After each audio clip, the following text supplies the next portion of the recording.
Muy bien, en nuestro proyecto número 2 vamos a poder controlar la intensidad del LED con la acción de una resistencia variable. En el proyecto anterior vimos cuál era la acción de una resistencia fija. Se le conoce como resistencia fija porque no varía o no debiera variar su valor resistivo, y a esta se le conoce como una resistencia variable porque sí debe de variar su valor resistivo. Ambas resistencias tienen un valor específico. La R1 tiene un valor de 100 ohms y de acuerdo a su fabricación, de acuerdo a la indicación de su valor con respecto al código de colores, debe variar su valor más o menos el 5%, porque tiene el dorado en la tolerancia, y el dorado significa que va a variar un más menos. ¿A qué se refiere con ese más menos? A que puede llegar, ¿cuánto sería el 5% de 100? 5. 5. El 5% de 100 serían 5. Entonces, si fuera más, sería 105. Si fuera menos, sería 95. Quiere decir que si esta resistencia nosotros la comprobamos y me da en este rango desde 95 hasta 105, entonces se considera que está en buen estado. ¿De acuerdo? Y esta resistencia variable, esa sí va a variar su valor resistivo. ¿De acuerdo a qué? A la posición de su cursor. Esta resistencia variable en su estructura va a estar de la siguiente manera.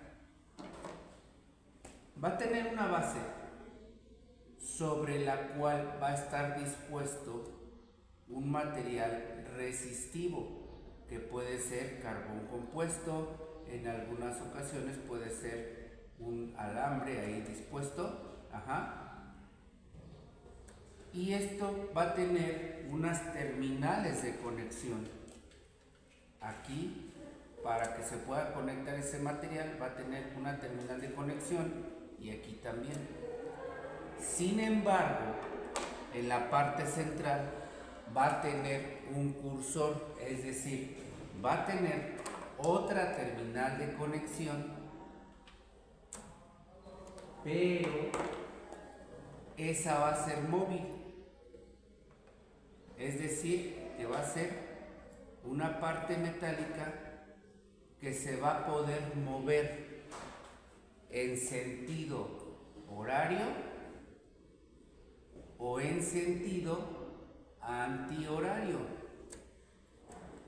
Va a tener un límite del lado izquierdo y un límite del lado derecho.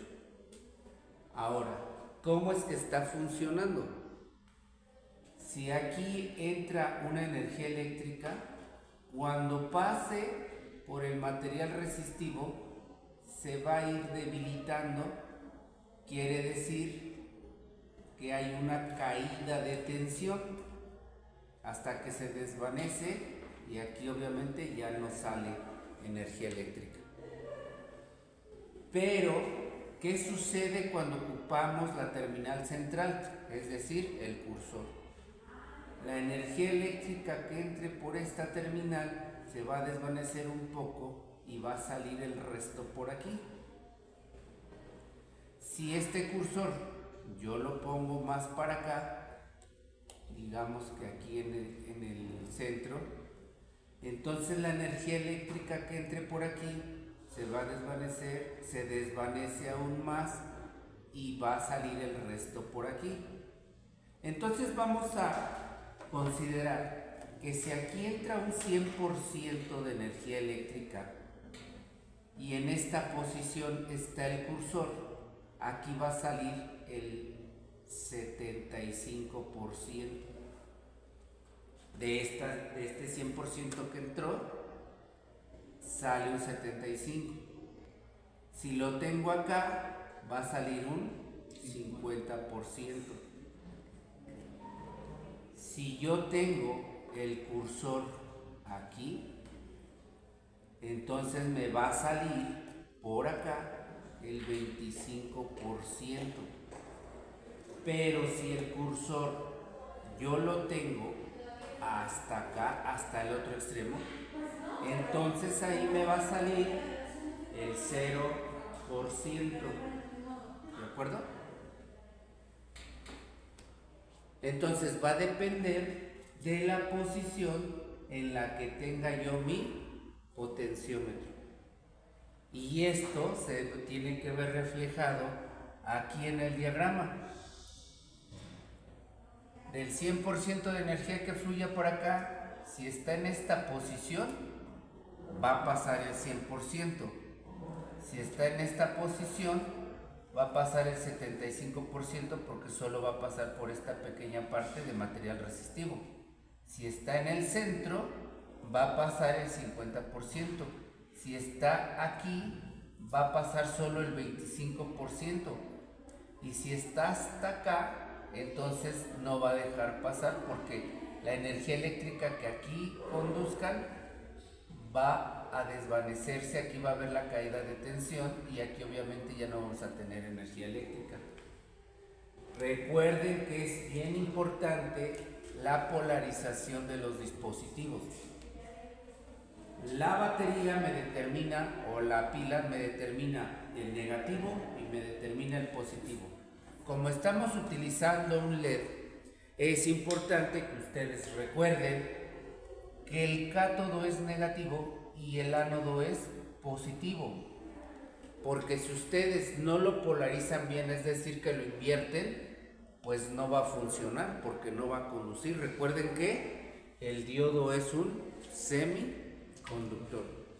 Entonces, ¿qué es lo que vamos a aprender en esta práctica? Vamos a recordar lo que es un resistor.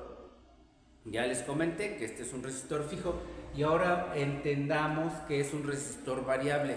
Este tipo de resistor es el que conocemos como potenciómetro. Aquí lo vamos a anotar. Potenciómetro.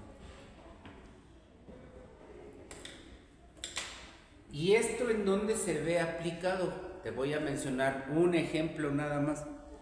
En los equipos de audio que tienen un control de volumen, quien está limitando esa intensidad es un potenciómetro.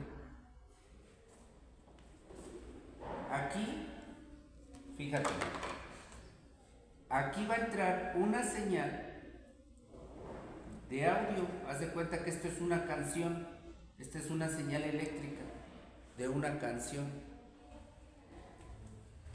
y va a entrar aquí. Si tienes la posición aquí, entonces va a pasar el 75% de intensidad de esta señal y es cuando tienes el volumen en un cuarto. Si tú lo pones aquí a la mitad, del 100% de intensidad de esta señal que entra aquí, se va a desvanecer la mitad y es cuando tienes el volumen a la mitad. ¿De acuerdo? Y cuando tienes el control en esta posición, entonces el 100% de intensidad de esta señal de audio se va a desvanecer y solo va a pasar el 25%. Y cuando lo tienes hasta acá, es cuando lo tienes sin volumen. ¿De acuerdo? Es cuando no escuchas. Pero cuando lo tienes aquí, es cuando lo tienes a máximo volumen. ¿De acuerdo? Ahora, aquí de acuerdo a la explicación puede haber una confusión porque normalmente cuando yo le giro en sentido horario es cuando más volumen da. Y de acuerdo a la explicación aquí fue cuando menos volumen dio. Pero resulta que la parte mecánica donde le voy a mover está del otro lado. Entonces yo le estaría moviendo de aquí para allá, así, ¿de acuerdo? Esa sería una aplicación de un potenciómetro, o sea, esa es una de muchas aplicaciones que existen en diferentes circuitos donde se aplican los potenciómetros, ¿de acuerdo? ¿Sí? Y entonces la finalidad de este proyecto es que entendamos el funcionamiento de un potenciómetro con la variación en cuanto a intensidad de este LED. Cuando este potenciómetro deja pasar más energía LED, va a encender más. Pero el potenciómetro puede llegar a un punto cero, como si fuera un alambre, para evitar que se dañe el LED. Por eso es que tiene esta resistencia de 100 ohms de protección al LED.